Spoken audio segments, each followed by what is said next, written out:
Hello, this is Dr. Brad Britton from BVA Advanced Surgical Eye Care.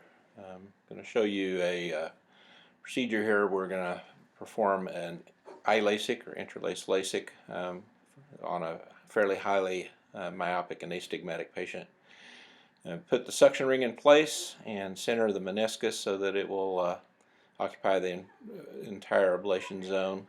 We usually make about a 9mm flap at about 50 to 60,000 hertz, and these little interconnecting pulses of energy create a cleavage plane at a specified depth and then make a little side cut so that we can lift the flap.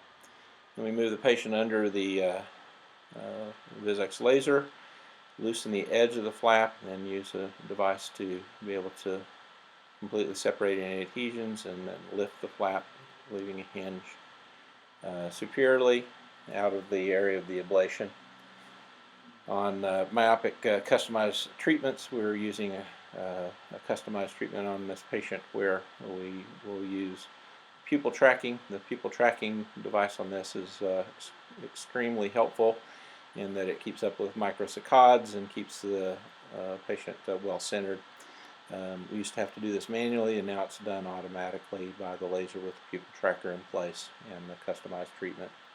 The customized ablations are firing at 20 hertz, and the tracker is recentering about 60 to 80 times per second, so between every single pulse it's recentering 3 or 4 times. The ablation is with a variable spot size and random in its placement, so that you don't have problems with central islands. And you can tell this central cornea is being flattened. It also is doing an ellipse pattern so that we can correct some astigmatism. Ablation's done. We're going to reposition the flap now. Usually put a little antibiotic containing fluid and then irrigate the interface, make sure there's no debris, and then smooth the flap and make sure the edges are intact. And we're done.